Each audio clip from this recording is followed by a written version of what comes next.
This is a channeled message from the angels about how to feel connected to that sense of oneness. I'm Ann Tucker. If you haven't been to my channel before, welcome. I am a trance channel. I channel from the angelic realm. I raise my awareness up as high as I can go, and then a little higher. I connect, and the messages come through. I transcribe them, and I share them here with you guys on YouTube. And this is the second message, actually, I got this week because I was in the middle of channeling, and I got interrupted, and I thought the message wasn't done, but it turns out it was, so I got a second message. So there's actually two videos this week, so you'll see that on my channel. If you want to see both of them, they're both there. So this message is, if you think about the fact that as we are embodied, it's really hard to feel really seen and understood all the time, that it creates a real sense of loneliness for us. And this message is about how do we solve that? How do we feel more connected to each other and connected to that sense of oneness? And this is going to be a big part of our ascension moving forward. We're moving into a greater sense of empathy, where we can feel and understand each other at a much deeper level. And here we're kind of breaking that down and talking about that process, which is going to be really an understanding of how we can move into our ascension more easily, more quickly, is to learn to connect to that deeper empathy that we all have. So, and I also want to mention to you guys that my Circle of 12 program starts at the end of this month. It is a personal healing journey working within a container that was created by the angels. So if you are interested in learning more about it, there are only maybe, I think, 1 or 2 spots left at this point. So if you're feeling called, please don't wait. Just so you know, it is nearly full. And it starts at the end of this month. And like I said, it involves a few personal, private sessions as well as a retreat, an amazing experience to work with the angels. So, all right, I hope you enjoy the video. All right, here it is. They say, to feel a part of all things, one must divine from within their nature, the possibility that all things reside within. One must resolve to be a part, but be connected to all through this passage in the self. It operates much as one imagines their own volume of ecstatic readings, a book of passage, a communal manual for all life understood. So they're saying that it's like you have they're saying a passage within the self, that you have all things inside of you. And if you think of this passage of the self, this part where you contain the knowledge of everyone, is like a book that you have inside you, a communal manual for life, what they're saying, understood, an understanding of life. They say, see yourselves the central focus of the plot. The meaning and undertakings happening in its currency all pertain to yourselves. It belongs in your own heart's passage, for it knows yourself deeply. It contains the legend of your being, yourself, through all time. To be held in this way, to be made a part of someone else, merely feel the knowledge they contain that is as you are or have been. So this is about, like, how do you really connect with another person? And this is how we use this book of knowledge of who we are to understand another person, is we can see ourselves reflected in them. We can understand them by saying, I felt that before, or I've been that before. And you can draw on, through that experience, you can draw on not just this life, but every being you've ever been, to understand another person. So the greater that book becomes, the more lives you live, the better your understanding of all humanity. So they go on to say, in your book of knowledge, you contain a riddle. How to be understood as you are, seen from inside. How to feel what they are abiding to, sense themselves as you do now your own heart. This riddle comports its amazement into your being when once you assess another's window. There, offering a communal moment shared, and your illustration of self is received and imprinted to their own volume. So this is another question. This is, okay, you have the question of, how do I go through life and understand other people? How do I connect to other people in a deep way? And they say the first thing we have as a tool is this book of knowledge of ourselves, this understanding of all humanity that we contain inside ourselves. And we can look inside of that and use it to relate and understand other people. But they say within it, there's this riddle, which is, how do you feel like if you wish to have somebody really understand your intentions? Like, do you ever feel misunderstood? Like you can't seem to express yourself in a way that people really get you. And how do you have other people see you the way you see yourself from the inside? And how do you see them the way they see themselves? Understand their motivations and the things that form them the way that they are and why they behave the way that they do, right? That deep understanding. And how do we get to that?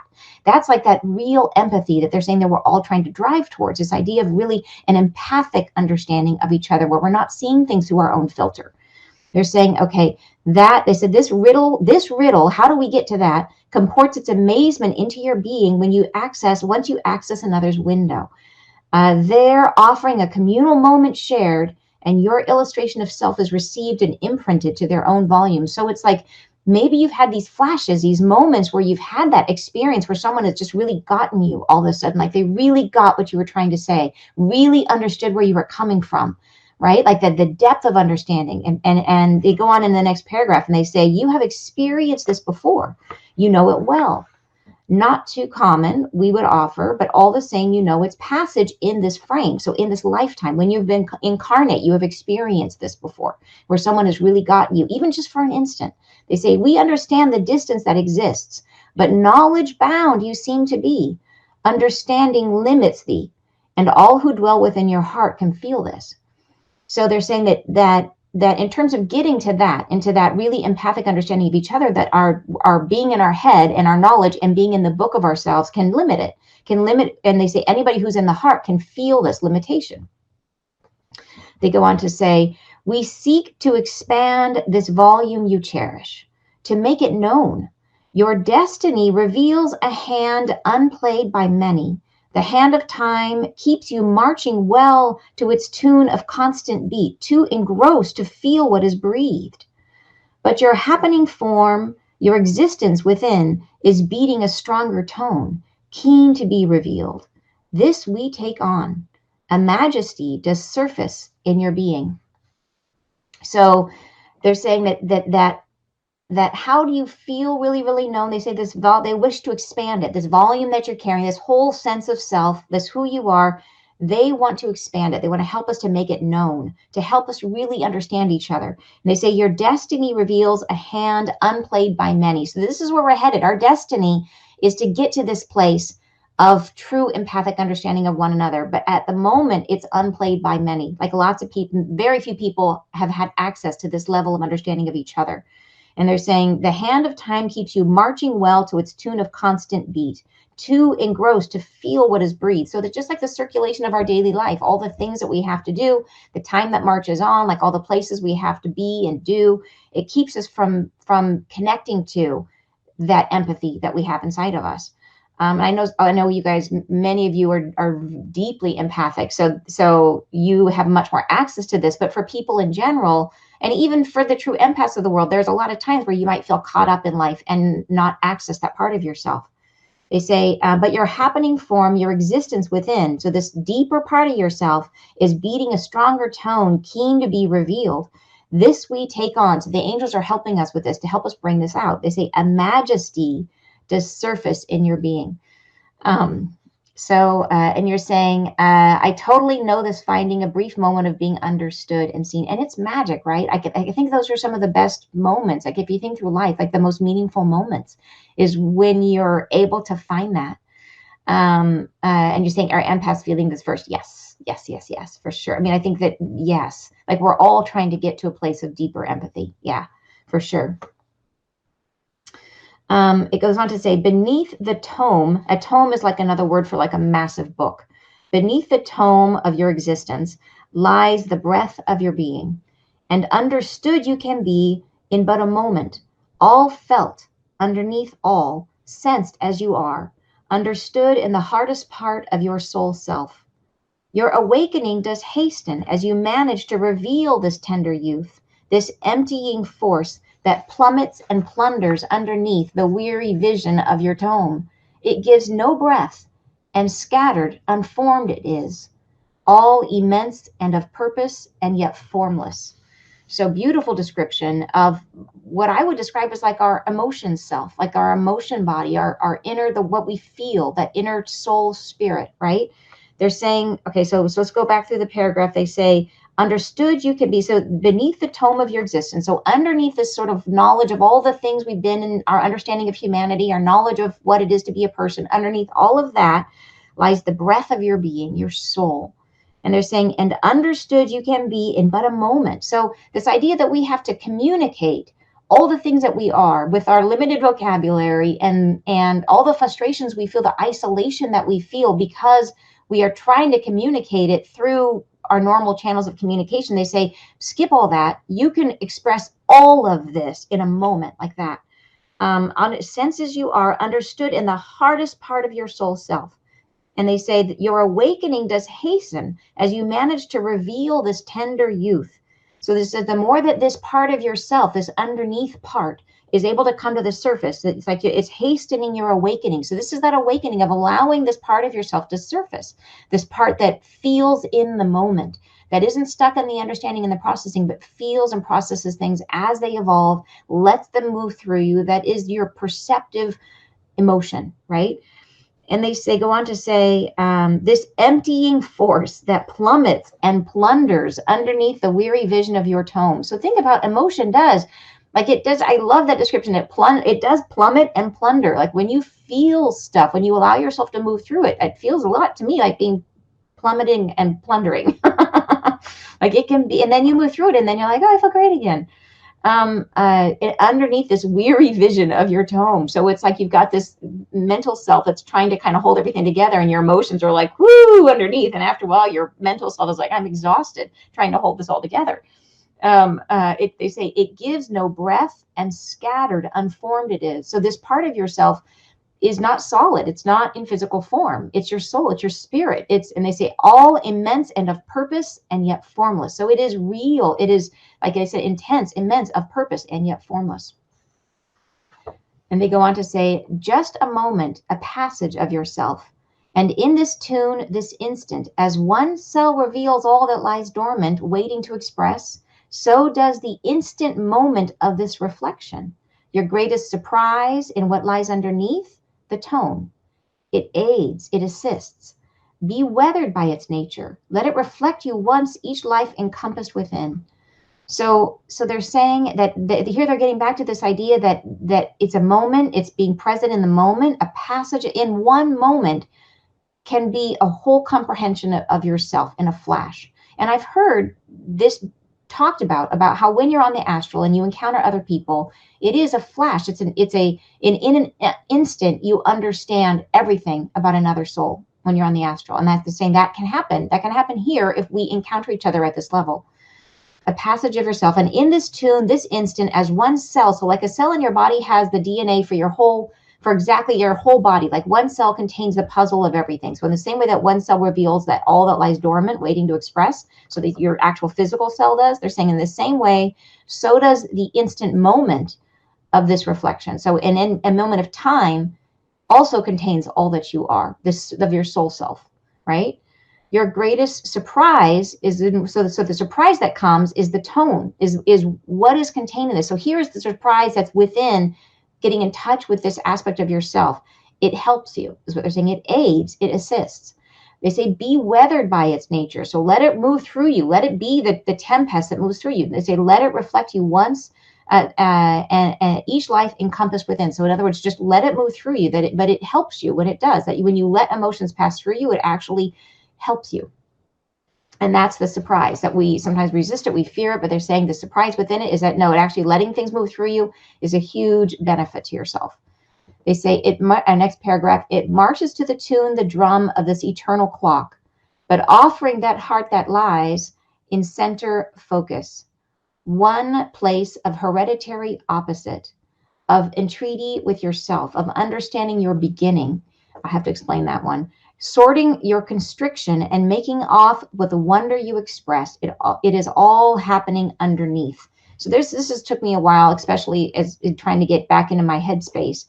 So it was hard to, but explaining this is they're saying that the drum of this eternal clock, it is marching still to the drum, like your heartbeat is still there happening, moving you through life, but the offering that heart that lies in center focus. So one place of hereditary opposite. So your soul spirit is not bound to your ancestors the same way that your body is. So that's what they're talking about, is that your soul, what you feel, what you experience, is not tied in the same way that to like that your physical expression, or that your the tome of our life, that book of knowledge, is tied to our ancestral expression. It's tied to all the lives that came before. Your soul spirit, this emotion that rises up in you, is not tied to that. It can be something totally opposite. They're saying that so it's opposite your hereditary expression or hereditary experience.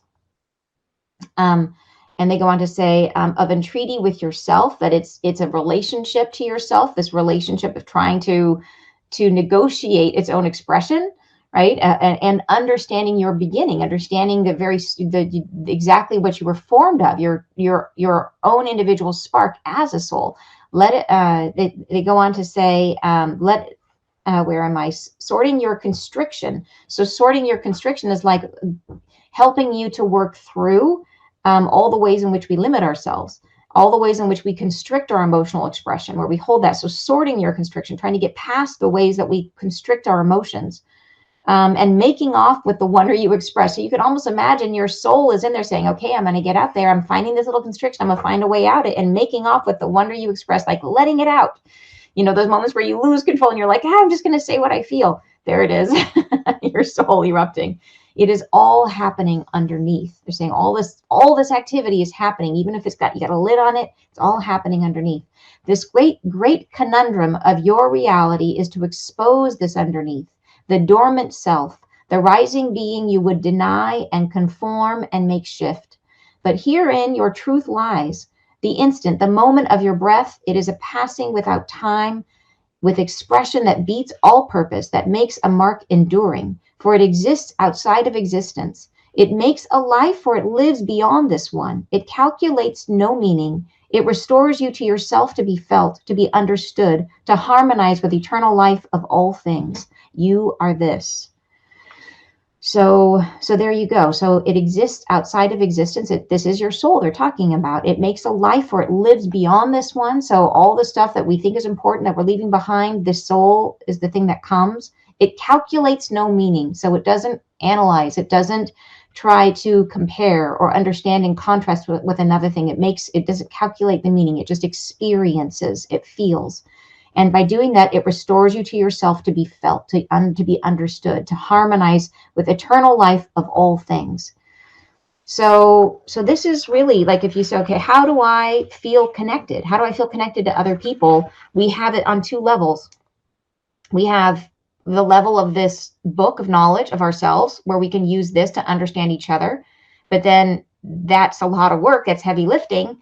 Underneath that, we have this soul self. It's about just being very present, letting ourselves feel, understanding that the feeling is actually of service to us, that it helps us, and that through that expression, in a flash, in a moment, we can be completely connected and understood by another person. And when we're speaking through that language, we're speaking the language of all things. And that's our path to oneness in a nutshell. So you guys, a lot of message today. Again, beautifully said, and with such deep truths on really two separate topics. One is, how do we cope with our fear and our worry? And the other topic is really about, how do we feel connected to one another? How do we connect to the oneness? And it seems like these are two of their favorite topics right now, which tells us a little bit about where we're headed and where they see us going. So I hope you guys have a wonderful weekend. I'm sending you lots of love. I do like hearing your questions about what you want to hear from the angels. So don't hesitate to leave them in the comments and let me know. There's some comment or some questions that are if they're relating to timelines, it can be really hard for the angels to speak about that. And like I said, they are careful about what they share with us, because they have our well-being top of mind, and they want us to stay in a particular state of mind. They want us to be present in the moment and without fear, and to be ready to be open to perceive what's happening, but in a state of awareness, but not in a state of fear. And so they're going to try to help us get there. And they keep telling us, hey, they're with us. They're helping us. They're here with us. So sending you guys lots of love, and I will see you next Friday live. Bye, you guys.